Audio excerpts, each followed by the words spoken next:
আসসালামু আলাইকুম প্রিয় দর্শক, জানিয়ে দিব এখনকার আলোচিত সকল দেশীয় খবর। শুরুতেই জানিয়ে দেব সংবাদ শিরোনামগুলো।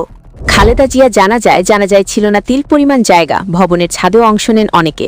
জানাবো জিয়াউর রহমান নিহত হওয়ার পর রাজনীতিতে এসেছিলেন খালেদা জিয়া, তারপর শুরু করেন এরশাদ বিরোধী আন্দোলন।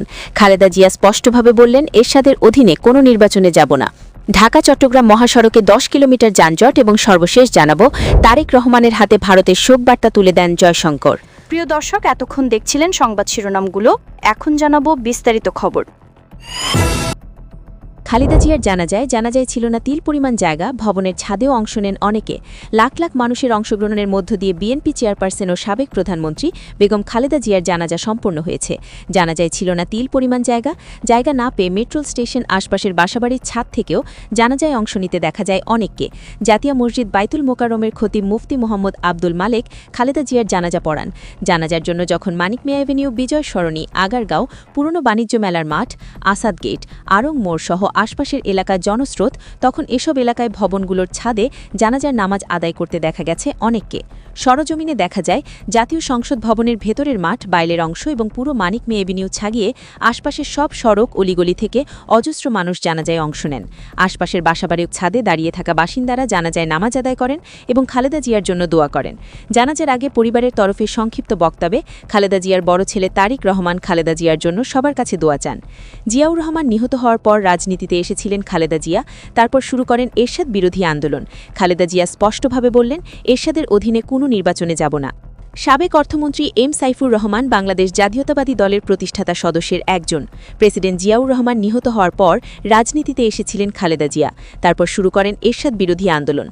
জিয়া নিহত হওয়ার পর জাস্টিস সাত্তার সাহেব প্রেসিডেন্টের দায়িত্ব নিলেন। এরপর প্রেসিডেন্টের নির্বাচন করতে হবে, সেইভাবে প্রস্তুতি নিতে হলো। ওই প্রস্তুতি নেওয়ার সময় আমাদের মধ্যে একজন বেগম খালেদা জিয়াকেই প্রেসিডেন্ট প্রার্থী হিসেবে সমর্থন করলাম, তাকেই আমরা মনোনয়ন দিতে চাইলাম। কিন্তু আমাদের মধ্যে একজন বিচারপতি সাত্তারকে সমর্থন করলেন এবং তাকে মনোনয়ন দিতে চাইলেন। আমার ধারণা হয় বিচারপতি সাত্তারকে মনোনয়ন দেওয়ার ব্যাপারে জেনারেল এরশাদের প্ররোচনা ছিল, কারণ বেগম জিয়া প্রেসিডেন্ট হলে তিনি শক্ত হতে সবকিছু দেখতেন, এমন আশঙ্কা জেনারেল এরশাদ ওই রকম প্ররোচনা দেন। এই নিয়ে আমাদের সংসদ সদস্যদের মধ্যে মতভেদ দেখা দেয়। জনাব তানভীর আহমেদ সিদ্দিকী, আমি এবং আরও অনেকে বেগম জিয়ার মনোনয়নের পক্ষে ছিলাম, কিন্তু নানাভাবে এবং পরোক্ষভাবে আমাদের ইঙ্গিত দেওয়া হয় এই নিয়ে আপনারা বাড়াবাড়ি করবেন না। বিষয়টা প্রথমে আমি বুঝতে পারিনি। সেই সময় স্বরাষ্ট্রমন্ত্রী ছিলেন ড এম এম মতিন। তিনি বিচারপতি সাত্তারের মনোনয়নের ব্যাপারে গুরুত্বপূর্ণ ভূমিকা পালন করেন। স্বরাষ্ট্র মন্ত্রণালয়ের মাধ্যমে বিচারপতি সাত্তারের পক্ষে একটা প্রেশার গ্রুপ সৃষ্টি করা হয়, ফলে অনেক মন্ত্রী এবং সংসদ সদস্য বিচারপতি সাত্তারকে সমর্থন করেন। আমি ভালোভাবে জানতাম বিচারপতি সাত্তার খুব দুর্বল লোক ছিলেন। আমরা বুঝতে পারলাম না কেন তারা বেগম জিয়াকে সমর্থন না করে সাত্তার সাহেবকে সমর্থন করছেন।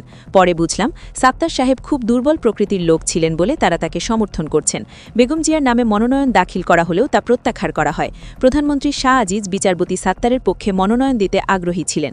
সেই সময় লন্ডনে বাংলাদেশের হাই কমিশনার ছিলেন জনাব শামসুদ্দোহা। ওই সময় তিনি ঢাকা আসেন। একদিন তিনি আমাকে টেলিফোন করে বলেন, আপনার প্রেসিডেন্ট পদে মনোনয়ন নিয়ে মতভেদ করছেন কেন? সম্ভবত তিনি এরশাদের প্ররোচনায় সাত্তার সাহেদের পক্ষে ছিলেন। মনোনয়ন নিয়ে আমার ভূমিকায় জেনারেল এরশাদ খুশি ছিলেন না, সম্ভবত যে কারণে সামরিক আইন জারির পরপরই প্রথমে আমাকে ও তানভীর আহমেদ সিদ্দিকীকে গ্রেফতার করে জেলে নেওয়া হয়। বিচারপতি সাত্তারকে মনোনয়ন দেওয়ার পর আমি তার পক্ষে কাজ করি। সিলেটে বিভিন্ন এলাকায় তার পক্ষে জনমত গঠনে আমিও সচেষ্ট হই। নির্বাচনে বিচারপতি সাত্তার জয়লাভ করে প্রেসিডেন্ট হলেন। তিনি তার ক্যাবিনেটে আমাকে অর্থমন্ত্রী হিসেবে রাখলেন। বিচারপতি সাত্তার প্রেসিডেন্ট হওয়ার পর জেনারেল এরশাদ দেশের অবস্থা সম্পর্কে নানা রকম বিবৃতি দিতে শুরু করেন। তিনি বলতে থাকেন, প্রশাসন ব্যবস্থায় সামরিক বাহিনীর অংশীদারিত্ব থাকতে হবে। তার এইসব বক্তব্য ছিল অগণতান্ত্রিক। তার বক্তব্যে দেশে বিদেশে নানা প্রতিক্রিয়া সৃষ্টি হয়। তখন ওয়ার্ল্ড ব্যাংকের এক্সিকিউটিভ ডিরেক্টর হিসেবে কর্মরত ছিলেন জনাব এম সাইদুজ্জামান। তিনি ওয়াশিংটন থেকে আমাকে জানান, জেনারেল এরশাদের বক্তব্যে এখানে বেশ প্রতিক্রিয়া হচ্ছে। বলা হচ্ছে বাংলাদেশে গণতান্ত্রিক প্রক্রিয়া ছিল, নির্বাচন হয়েছে এবং ধারণা করা হয়েছিল যে দেশটিতে গণতান্ত্রিক প্রক্রিয়া অব্যাহত থাকবে। কিন্তু প্রশাসনের সেনাবাহিনীর ভূমিকা নিয়ে জেনারেল এরশাদের বক্তব্যে বাংলাদেশে গণতন্ত্রের স্থিতিশীলতা নিয়ে অনেকে এখানে শঙ্কা প্রকাশ করেছেন। তখন ওয়ার্ল্ড ব্যাংকের সাথে আমাদের সম্পর্ক ভালো ছিল। বাংলাদেশে গণতান্ত্রিক স্থিতিশীলতার ব্যাপারে শঙ্কিত হয়ে তারা যদি এই অর্থ প্রদান বন্ধ করে দেয় তা দেশের জন্য অসুবিধা সৃষ্টি করবে। সাবেকুজ্জামান সব বিষয় জানিয়ে আমাকে ফ্যাক্স করেন। আমি ওই ফ্যাক্সটা নিয়ে বঙ্গভবনের প্রেসিডেন্ট সাত্তার সাহেবের সাথে দেখা করলাম। আমি বললাম, স্যার, এরশাদ সাহেবের বক্তব্যে নানা প্রতিক্রিয়া হচ্ছে, তারা গণতান্ত্রিক প্রক্রিয়া ব্যাহত হওয়ার আশঙ্কা করছে। এমতো অবস্থায় তারা যদি এইড বন্ধ করে বা কমিয়ে দেয় তাহলে তা আমাদের অর্থনীতির জন্য সংকট সংকট সৃষ্টি করবে। বিষয়টা আপনাকে জানানো দরকার, তাই জানালাম। জেনারেল এরশাদ ক্ষমতা নিলেই উনি আমাকে গ্রেফতার করে জেলে পড়লেন। ৮-৯ মাস আমাকে জেলে রাখলেন। জেল থেকে বেরিয়ে আসার পর বেগম খালেদা জিয়ার নেতৃত্বে আমাদের গণতান্ত্রিক আন্দোলন শুরু হয়। বেগম জিয়াকে নিয়ে আমরা দেশের বিভিন্ন এলাকায় সফর করি। আসলে আমরাই খালেদা জিয়াকে রাজনীতিতে আসার জন্য উদ্বুদ্ধ করি। কারণ প্রেসিডেন্ট জিয়াউর রহমানের নিহত হওয়ার পর বিএনপি দলের শূন্যতা সৃষ্টি হয়। প্রধানমন্ত্রী শাহ আজিজুর রহমান বিচারপতি সাত্তারের দিকে সমর্থন অব্যাহত রাখেন। সত্যি কথা বলতে কি, সেই সময় বিএনপি দ্বিধা বিভক্ত হয়ে কিছু কথা, কিছু স্মৃতি থেকে যায়। শাহ আজিজের সাথে অনেকে যোগ দেয়। ডক্টর এম মতিন, জনাব শামসুল হুদা চৌধুরী ও আরও কয়েকজনকে নিয়ে শাহ আজিজ আরেকটা বিএনপি দল গঠন করেন। ওই দল বিএনপি নামে পরিচিত হয় ১৯৮৩ সালের এপ্রিল থেকে। কিন্তু আমরা ওই দলকে সমর্থন করতে পারিনি। আমরা বেগম জিয়াকে নেতা হিসেবে গ্রহণ করি। বেগম জিয়া অবশ্য রাজনীতিতে আসার ব্যাপারে অনিচ্ছুক ছিলেন। আমরা তখন তাকে উদ্বুদ্ধ করি। আমি, তানভোর আহমেদ সিদ্দিকী, ডক্টর এম মতিন বদরুদ চৌধুরী, মির্জা গোলাম হাফিজ, মোস্তাফিজুর রহমান, ওয়াদুর রহমান, মাজিদুল হক, ব্যারিস্টার আবুল হাসনাত সহ আরও অনেকে। আসলে জেনারেল এরশাদ এমন একটা বিএনপি দাঁড় করাতে চান যাতে তারা তাকে সমর্থন দেয়। ফলে বিএনপি দ্বিধা বিভক্ত হয়ে পরে এরশাদ জাতীয় পার্টি করলে বিএনপির ওই গ্রুপে প্রায় সবাই জাতীয় পার্টিতে যোগ দেয়। বেগম খালেদা জিয়া বিএনপি নেতৃত্ব গ্রহণ করার পর এরশাদ বিরোধী আন্দোলন নতুন স্বরূপ লাভ করে। বিএনপি নেতৃত্ব গড়ে ওঠা ৭ দলীয় জোট, আওয়ামী লীগের নেতৃত্বে গড়ে ওঠা ১৫ দলীয় জোট এরশাদ নির্বাচনের ঘোষণা দিলে ২ জোট নির্বাচনে অংশগ্রহণ না করার ঘোষণা দেয়। কিন্তু হঠাৎ করে শেখ হাসিনা নির্বাচনে অংশগ্রহণের ঘোষণা করেন। অথচ নির্বাচনে যোগদান না করার ঘোষণা করে চট্টগ্রামের লালদিঘির ময়দানে তিনি এক জনসভায় বলেন, যারা নির্বাচনে যাবে তাদের বিশ্বাসঘাতক হিসেবে গণ্য করা হবে। ওই বক্তব্য দেওয়ার একদিন পর তিনি ঢাকায় ঘোষণা করেন যে তার দল নির্বাচনে অংশগ্রহণ করবে। এই ঘোষণা করে শেখ হাসিনা এরশাদ বিরোধী আন্দোলন দুর্বল করে দেন। আসলে শেখ হাসিনা সবসময় এরশাদকে সমর্থন করেন এবং সে কারণে এরশাদ দীর্ঘদিন ক্ষমতায় থাকতে পারেন। শেখ হাসিনা যদি মনোপ্রাণে এরশাদ বিরোধী আন্দোলনে ৭ দলীয় জোটের সাথে থাকতেন তাহলে এরশাদ এতদিন ক্ষমতায় থাকতে পারতেন না। আসলে এরশাদ আন্দোলন থেকে বিরত থাকার জন্য শেখ হাসিনাকে প্ররোচিত করতে পারলেও বেগম জিয়াকে তার নির্দিষ্ট লক্ষ্য থেকে সরাতে পারেনি। দলীয় সংগঠন শক্তিশালী করা এবং আন্দোলনকে বেগবান করার ক্ষেত্রে বেগম জিয়ার ভূমিকা ছিল খুবই কার্যকর। সে সময় তিনি দেশের বিভিন্ন স্থানে গিয়েছেন। আমিও তার সাথে খুলনা, সাতক্ষীরা এবং অন্যান্য স্থানে গিয়েছি। বিভিন্ন জনসভায় যোগদান করেছি। আমরা গ্রামেগঞ্জে গিয়েছি। আমাদের সে সময় অর্থ ছিল না, গাড়ি ছিল না। আমাদের সমর্থকেরা সে সময় সাহায্য করেছে। বিভিন্ন জনসভায় বেগম জিয়ার ভাষণ শুনে আমি অবাক হয়েছি। আস্তে আস্তে এবং অত্যন্ত অল্প দিনের মধ্যেই তিনি সুন্দরভাবে বক্তৃতা দিতে অভ্যস্ত হয়ে পড়েন। তিনি ছিলেন একজন গৃহবধূ। তিনি কোনো অনুষ্ঠানে যেতেন না। আমার স্ত্রী তাকে বলতেন, বিভিন্ন স্কুলে পুরস্কার বিতরণ অনুষ্ঠানে দাওয়াত দিলে আপনি যান না কেন? উত্তরে বেগম জিয়া বলতেন, উনি পছন্দ করেন না। এ অবস্থা থেকে বেরিয়ে এসে তিনি আন্দোলনকে যেভাবে এগিয়ে নিয়ে যান তা ভাবতে অবাক লাগে। তার আত্মবিশ্বাস ছিল গভীর। অতি সম্প্রতি অর্থাৎ ২০০৬ ওয়ার্ল্ড ব্যাংকের প্রেসিডেন্ট আমাকে বলেন, আপনাদের প্রধানমন্ত্রীর সাথে যতবার দেখা করেছি ততবারই আমার মনে হয়েছে আগের চেয়ে বেশি কনফিডেন্ট এবং মোর অ্যাসিউরিং। তাছাড়া বেগম খালেদা জিয়ার আরেকটা বড় গুণ ছিল, তিনি সবকিছু মনে রাখতে পারতেন। তার স্মৃতিশক্তি ছিল প্রখর। শেখ হাসিনা নির্বাচনে অংশগ্রহণের ঘোষণা দেওয়ার পর প্রেসিডেন্ট এরশাদ বিএনপি কাছে প্রস্তাব দেয়, আসুন আমরা সিট ভাগাভাগি করি এবং সবাই নির্বাচনে অংশ নিই। কিন্তু বেগম খালেদা জিয়া স্পষ্টভাবে বলেন, আমরা তো নির্বাচন করব না, সিট ভাগাভাগির তো প্রশ্নই আসে না। প্রেসিডেন্ট এরশাদ আমাদেরকে ১২৬টি সিট দেওয়ার প্রস্তাব করেন।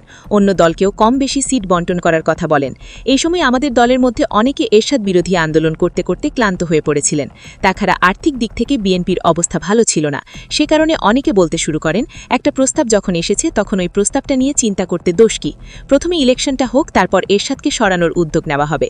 ওই সময় আমার মত নির্বাচনের দিকে ছিল, কিন্তু বেগম খালেদা জিয়া তার সিদ্ধান্তে অনড় থাকলেন।